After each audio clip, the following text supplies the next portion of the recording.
Bonjour à tous, je m'appelle Christophe Ken, je suis responsable de Kilotoa Formation.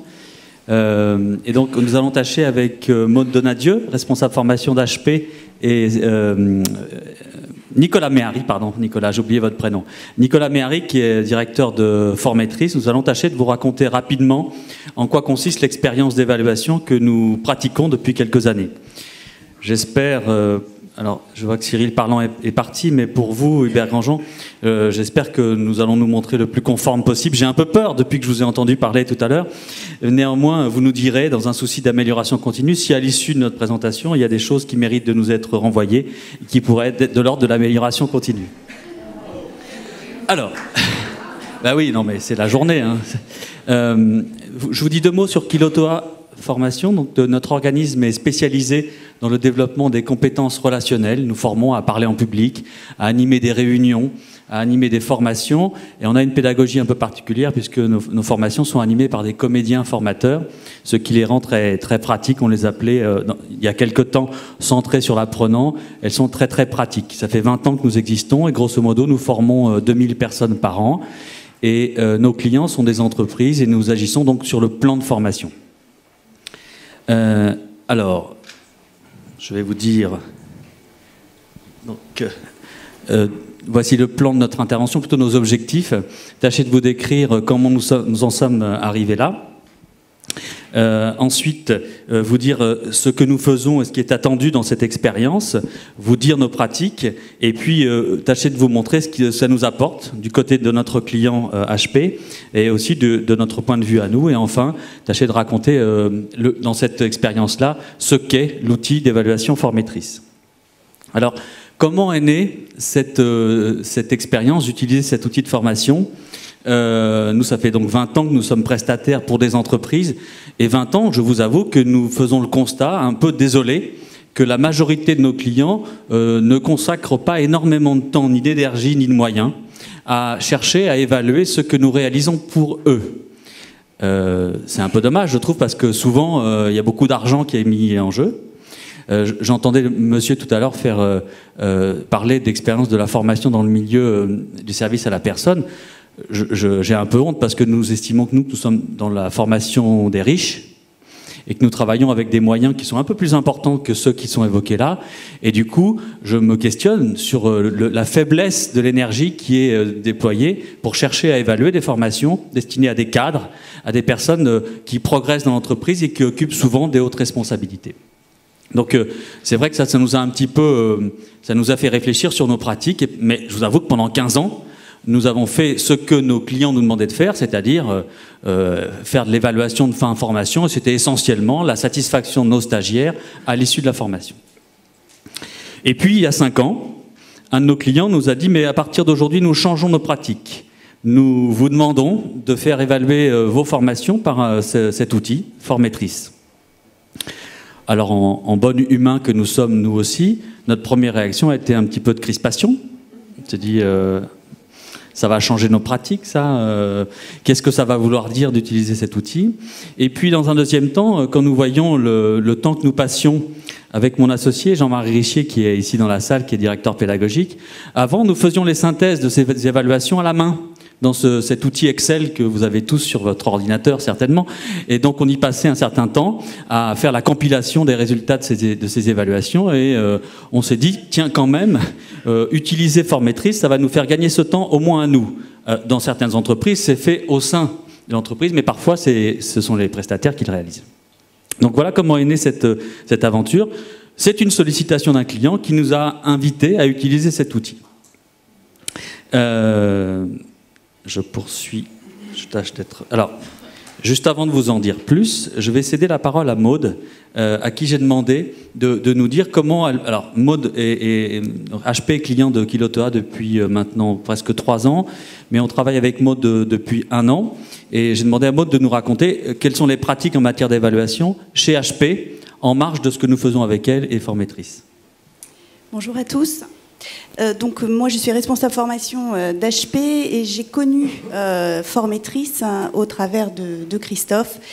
C'est un outil qui nous a permis d'avoir une visibilité et sur l'évaluation de la formation pour nos formations externes.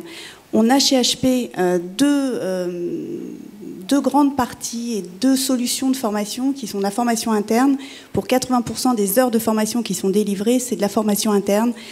Et l'évaluation se fait également de manière électronique par nos stagiaires.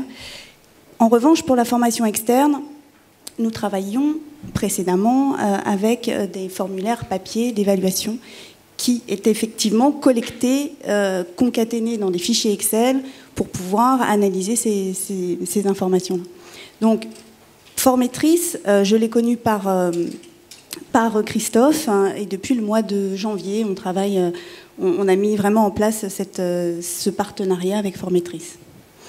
Voilà, depuis mai 2012, on analyse très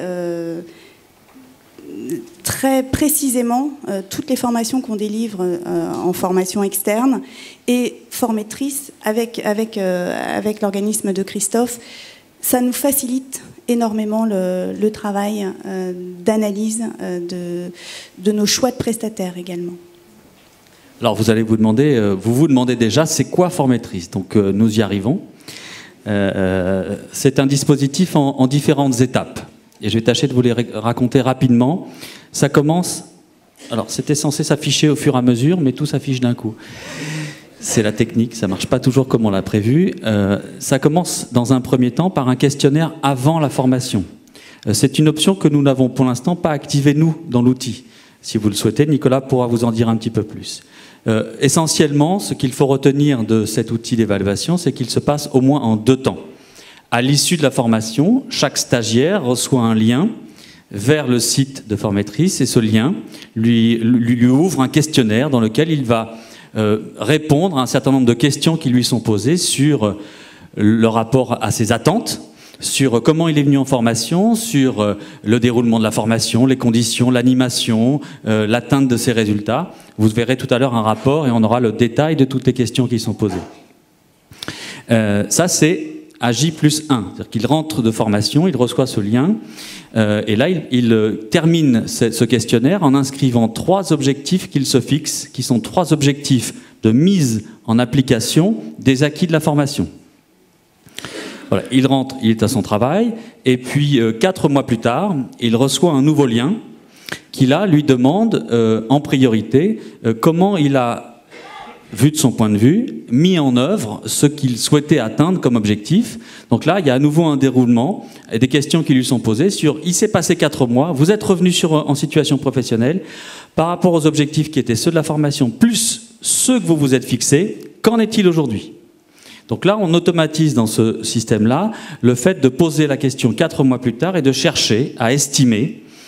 On n'est pas encore dans la mesure des changements. On est dans l'estimation par le stagiaire de ce qu'il a essayé, tenté de mettre en œuvre et, selon lui, de ce que ça a changé dans ses pratiques professionnelles.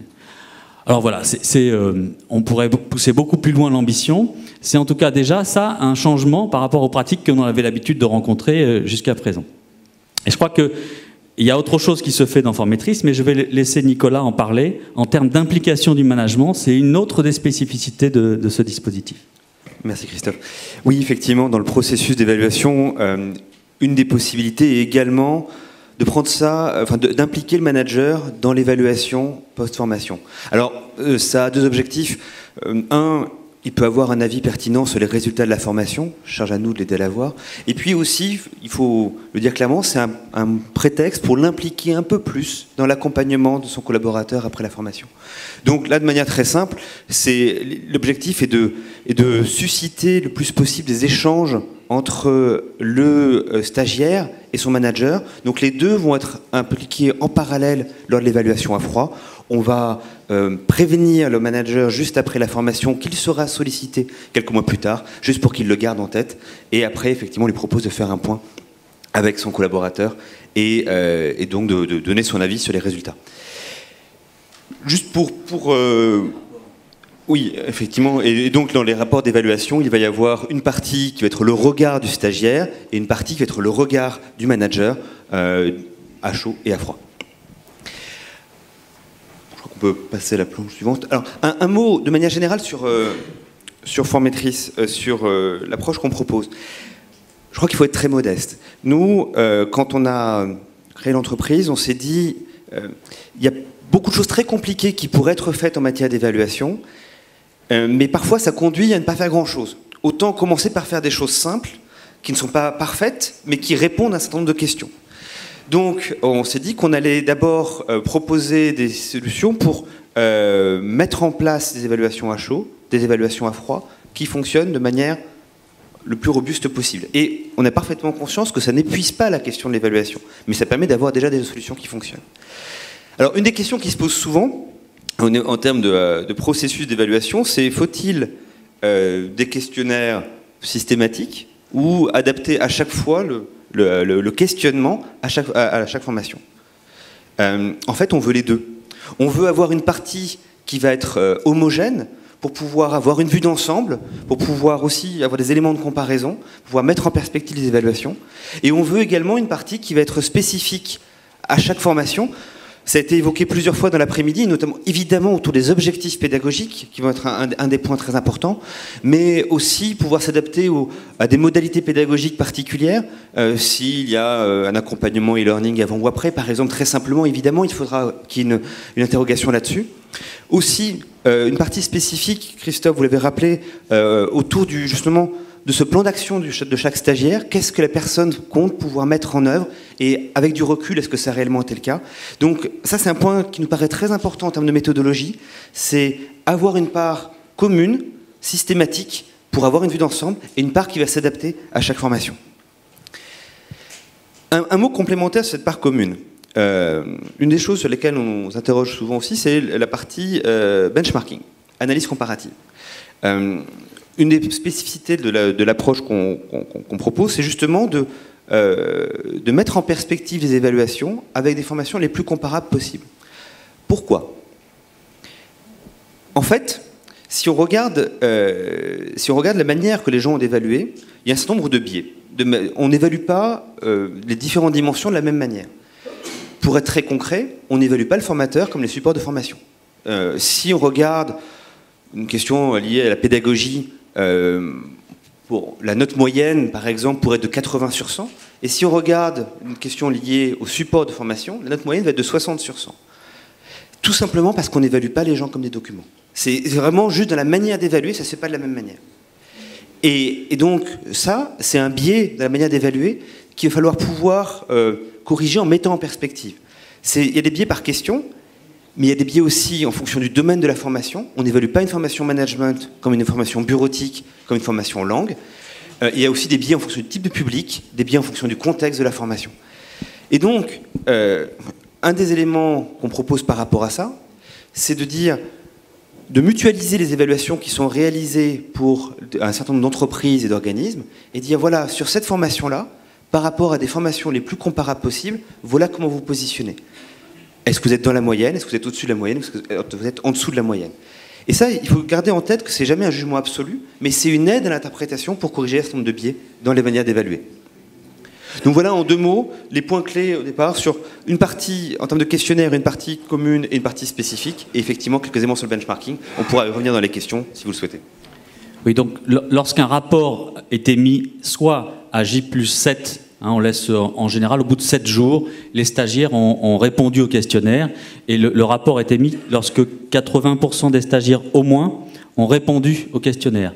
Depuis que nous utilisons cet outil, ça fait 4 ans, on a 85% de taux de réponse à chaud et 65% de taux de réponse à froid. Voilà grosso modo les scores qui sont obtenus. Est-ce que ça correspond à peu près à la réalité, ça ? Oui, absolument. Même à froid, on est souvent un peu au-dessus, plutôt autour de entre 70 et 80%. Voilà un peu comment ça marche. Et donc, dans ces rapports qui sont émis, vous allez en voir un très rapidement. Il y a la partie quantitative est en couleur. Là, je ne vous l'ai pas mise en couleur pour que n'arrive pas cette dimension d'interprétation et que ce soit le plus neutre possible pour vous aujourd'hui. Mais il y a une dimension en couleur et plus la couleur est verte et plus les scores obtenus sur les différents items sont supérieurs à la moyenne des scores qu'obtiennent des formations similaires animé par d'autres organismes, c'est ce que vient de vous présenter Nicolas, et au contraire, plus ça devient rouge et plus les scores sont inférieurs à la moyenne observée. Il y a un autre élément qui intervient en ligne de compte aussi, c'est que le Formetris met en place une base de données des formations les mieux notées.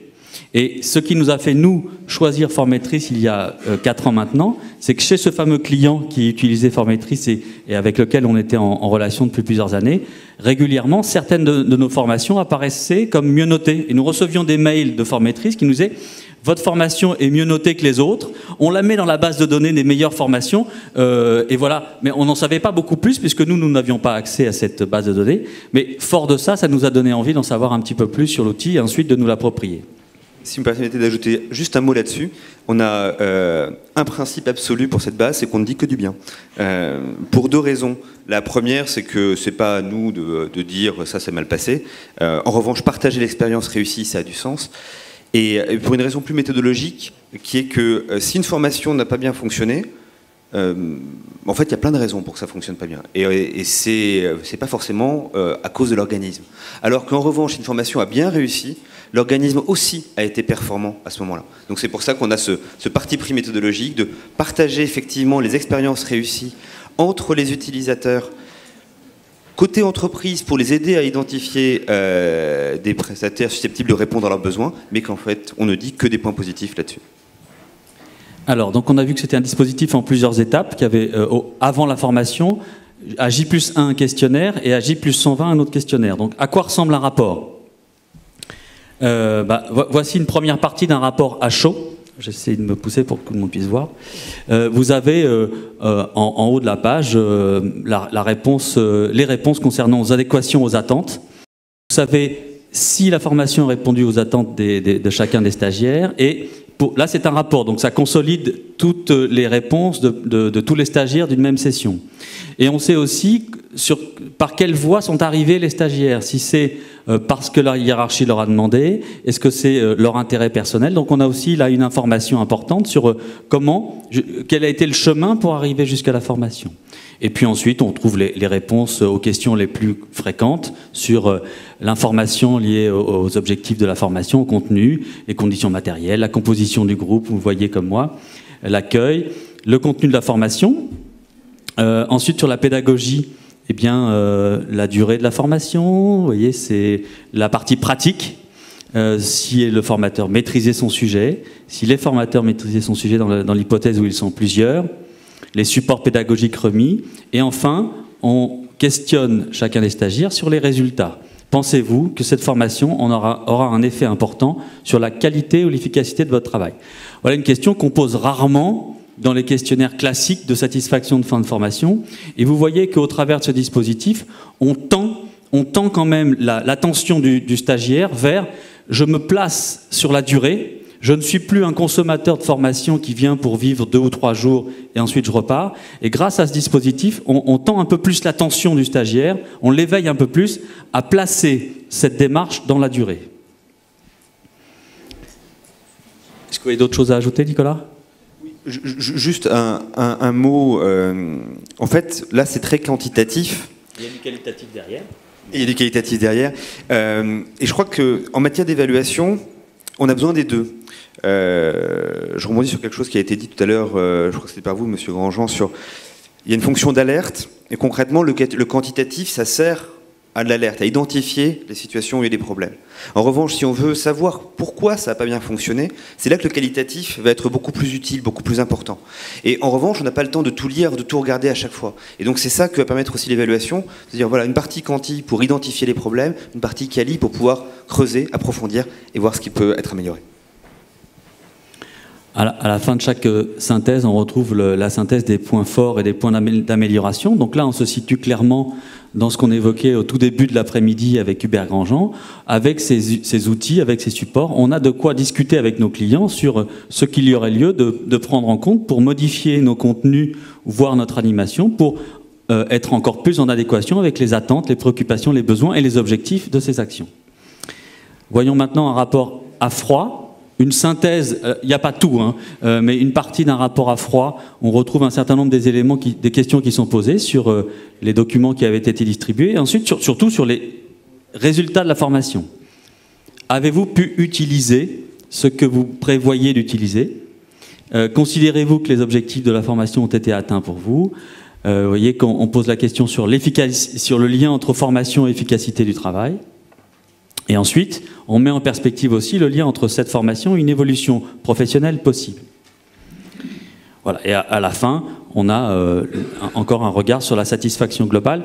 Nicolas, il y a un écart entre la satisfaction à chaud et à froid. Est-ce normal? Oui, c'est normal.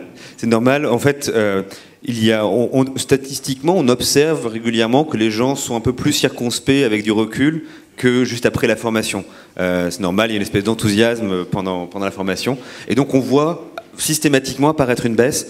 Là, -5, c'est une baisse relativement modeste. Donc, ça veut dire que c'était à peu près stable dans cette formation-là. Voilà ce que ça donne les rapports, les idées de rapport à chaud et à froid. C'était à froid côté stagiaire. On va aussi vous montrer à quoi ça ressemble un rapport vu du côté des managers. Donc là, les responsables hiérarchiques ont noté, ont donné leur avis sur la mise en œuvre des acquis de la formation par leurs collaborateurs. Donc on leur demande s'ils estiment qu'ils ont utilisé ce qu'ils avaient appris. Ensuite, s'ils estiment que les objectifs de la formation qu'on leur avait rappelés à l'issue de la formation, s'ils en estiment qu'ils ont été atteints. Voilà, on leur pose la question sur l'efficacité, de lien entre efficacité du travail et formation, puis sur évolution professionnelle, et enfin, question importante sur ce qu'évoquait tout à l'heure Nicolas sur l'implication du management. Avez-vous fait un point avec votre collaborateur sur cette formation? Est-ce que vous en attendiez? Bon, dans la majorité des cas, vous voyez, ils disent oui. Bon, là, c'est un rapport. Voilà. En tout cas, vous l'avez bien choisi. Sur l'implication du management, nous, on croit beaucoup à l'importance d'un outil comme celui-ci. Nous, on trouve des vertus à cet outil. Évidemment, il y en a d'autres, mais on trouve comme principale vertu l'implication du management, dès le début, de le placer sur les rails, d'accompagner son équipe ou ses équipes. Maud, je vous repasse la parole pour que vous nous disiez, vous, et on arrive vers la fin de notre intervention, sur ce que vous pensez ou ce que vous tirez comme enseignement de cette utilisation de formatrice. Et je voulais juste reparler du point évaluation à froid par les managers. Chez HP, c'est effectivement un des points centraux de remettre le collaborateur au centre du dispositif, mais accompagné de son manager. Et ce système-là qu'on vient de mettre en place, nous, avec Kiloto et Formatrice pour les prochaines sessions, c'est un point fondamental pour vraiment les impliquer et que cette formation-là, que la démarche d'amélioration de compétences et de nouvelles connaissances soit intégrée par le manager et son collaborateur, qui est une revue à 4 mois, c'est fondamental. Oui, il faut vous dire là-dessus, on a 80% de nos clients qui utilisent Formatrice et qui n'utilisent pas l'implication du management. C'est une option qu'on active ou pas lorsqu'on fait la saisie d'une session.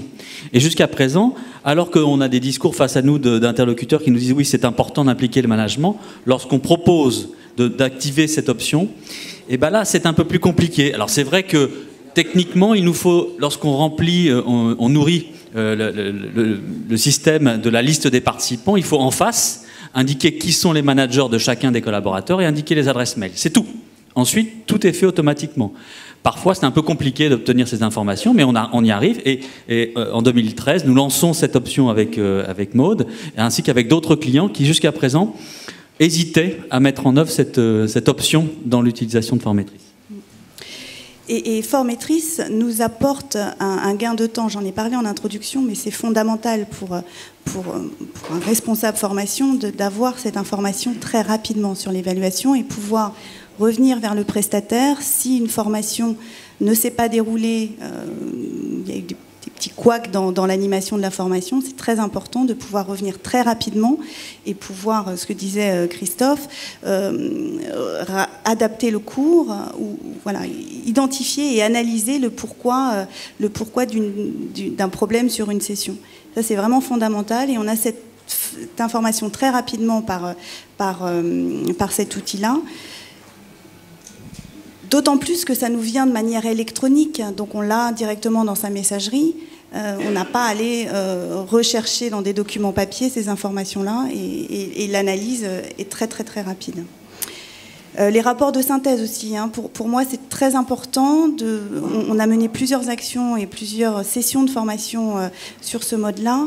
C'est très important pour moi d'avoir une vision globale sur les sessions planifiées avec Kilotoa, sur une vue générale des sessions que nous avons engagées ensemble.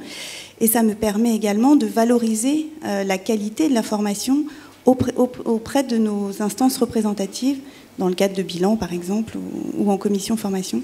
C'est un point essentiel, parce que dans les bilans qu'on présente et dans les données légales et obligatoires que nous devons présenter aux représentants du personnel, la partie qualitative est très peu mentionnée. On parle beaucoup de chiffres, on parle d'investissement financier, mais on parle très peu d'évaluation de la formation. Et cet outil-là nous permet de valoriser ce qu'on peut faire et les investissements qu'on peut faire pour nos collaborateurs. Et voilà. Voilà, donc vous voyez, c'est un outil, on en finit. Peut-être pour conclure sur les enseignements qu'on tire de l'utilisation de cet outil, pour compléter sur ce que disait Maude, c'est d'abord un outil qui, comme tous les outils, ne répond pas à toutes les questions. Voilà, c'est un outil, il a des vertus, il a peut-être certainement aussi des limites. En tout cas, nous, ce qu'on voit comme intérêt principal, c'est qu'il nous permet de créer des conditions pour discuter, échanger avec nos clients sur les réalisations communes. Ça, c'est très important. Et derrière, il y a de l'amélioration continue, il y a du souci pédagogique sur comment on tire les enseignements, et on peut les tirer facilement, puisqu'on a les rapports qui arrivent régulièrement. Ça, c'est quelque chose d'assez facile pour nous. Et puis sur un plan plus stratégique, on est sur un marché concurrentiel, forcément. Donc nous, en tant que prestataire, je ne vous cache pas qu'on a fait le choix d'utiliser Formetrice. Ça a un coût, évidemment. Vous posez la question et vous allez la poser à Nicolas, tout à l'heure certainement. Mais ça a un coût. On a fait le choix d'utiliser Formetrice. Nous, on partage le coût avec nos clients. On leur dit, on fait 50-50. C'est un outil qui nous sert à tous. À vous, en tant que client, parce que Maude vient de vous le dire, il y a de quoi travailler autour de ça. Et nous, ça nous sert aussi parce que derrière, ça nous permet de mieux connaître comment sont perçues nos formations. Et puis quand on est face à un client, on estime que, du coup, en étant l'initiateur d'une démarche d'évaluation, ça nous met dans une situation de conseil qui nous crédibilise aussi dans notre démarche de prestataire de service, tout simplement. Voilà ce qu'on voulait vous dire sur cette expérience. Maintenant, on est à votre écoute. Merci à vous trois.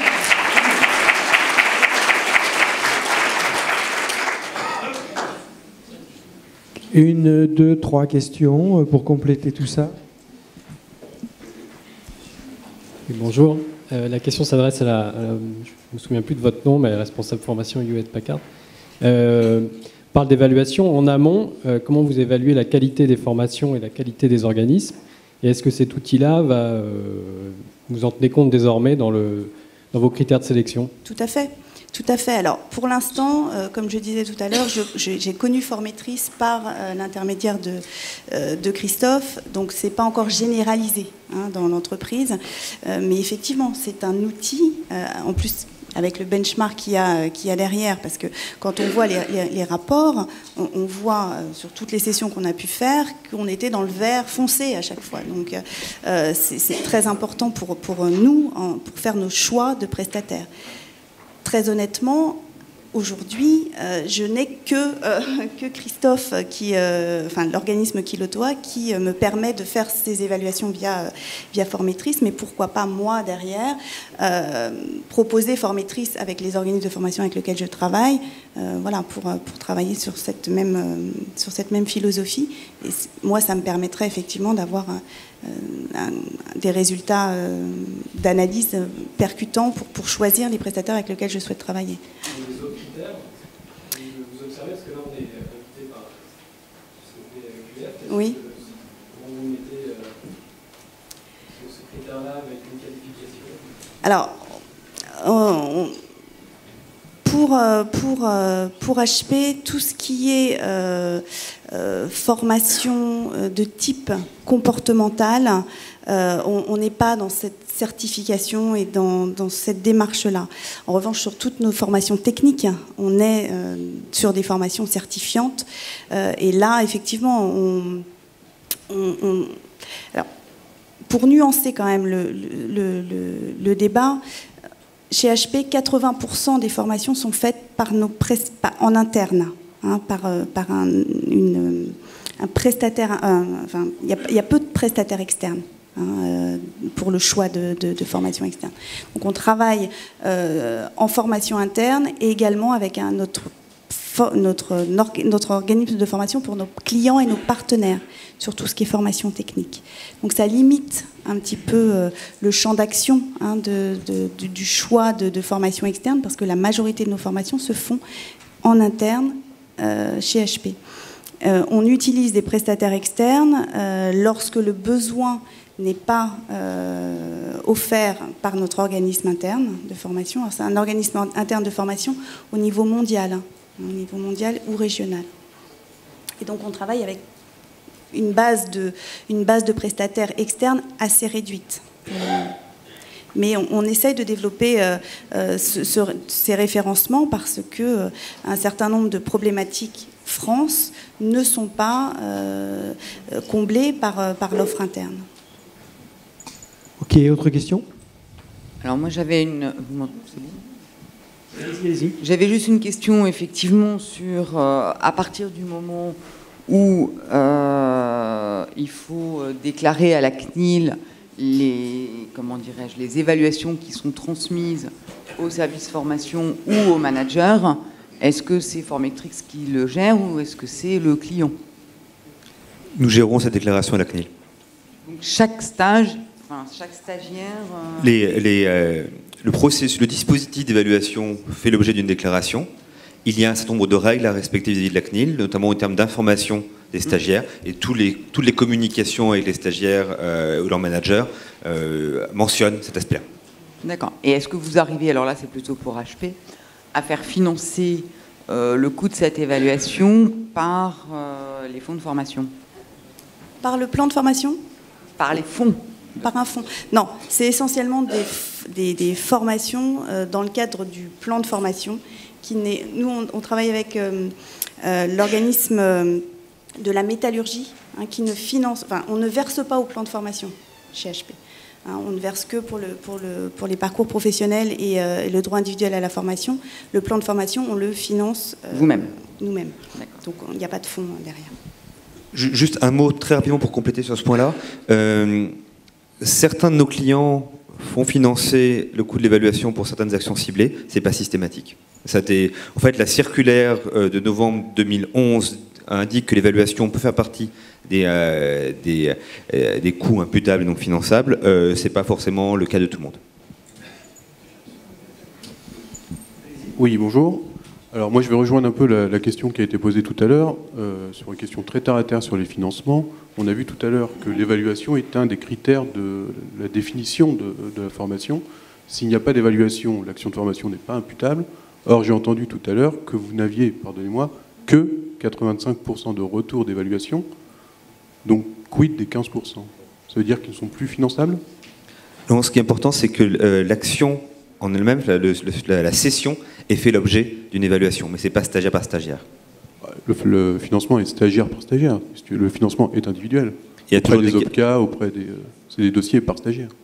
Du point de vue des contrôleurs, ça ce n'est pas un problème. À partir du moment où en fait le stagiaire a eu la possibilité de répondre, mais s'il n'a pas répondu, on ne va pas le forcer non plus. Oui, ce serait plutôt une petite suggestion. Dans les questionnaires d'évaluation comme ça, je regrette qu'on ne demande jamais aux participants s'ils ont été des bons participants. Je veux dire par là, s'ils sont intervenus, s'ils ont participé. Ce serait un peu responsabilisant, parce que finalement, on évalue l'organisme, on évalue le formateur, de la part de gens qui ne sont pas toujours parfaits en termes de participation aux actions. Dans nos formations, le feedback ce sont des formations à la communication essentiellement. Le feedback est utilisé à l'issue de chaque séquence pédagogique. Chaque stagiaire reçoit du feedback détaillé de la part du formateur. On lui dit ce qui fonctionne bien, quelles sont les compétences qu'il a acquises et ce qu'il doit développer sur un certain nombre de dimensions que je ne vais pas détailler là. Mais il reçoit régulièrement du feedback détaillé où c'est là où il est bon et là où il peut s'améliorer. Mais je voulais simplement poser la question de savoir s'ils trouvent qu'ils ont été de bons participants. C'est-à-dire s'ils sont intervenu d'une manière pertinente et utile pendant la formation. Mais ça n'est qu'une suggestion. Hein, vous avez raison. Enfin, sur ce point-là, on demande également l'avis du formateur sur le fonctionnement du groupe. Son regard à lui est intéressant également pour justement. Pour le sien propre. Est-ce qu'il y a d'autres questions? Une dernière. La dernière question me permet de vous rappeler que vous avez dans vos dossiers une fiche d'évaluation. Donc, merci de la remplir. Nous nous bornerons à l'analyse excelienne, où je ne sais pas trop, car à moins que Formetrice nous offre gratuitement un test à l'ISQ, enfin voilà. Donc, je n'en dirai pas plus. Ça aurait été avec plaisir, prévu avant. Oui, s'il vous plaît. Sur l'ensemble de vos clients, monsieur, la part inter et la part intra de ces évaluations, c'est combien, la répartition? C'est une excellente question. Alors, je ne peux pas vous dire le chiffre précis. L'ordre de grandeur, c'est à peu près 40% interne, 40% intra, 20% inter, approximativement. 20% inter. Oui, 40% intra et 20% inter-entreprise. C'est à peu près leur... C'est vraiment à la louche, entre guillemets, mais effectivement, c'est...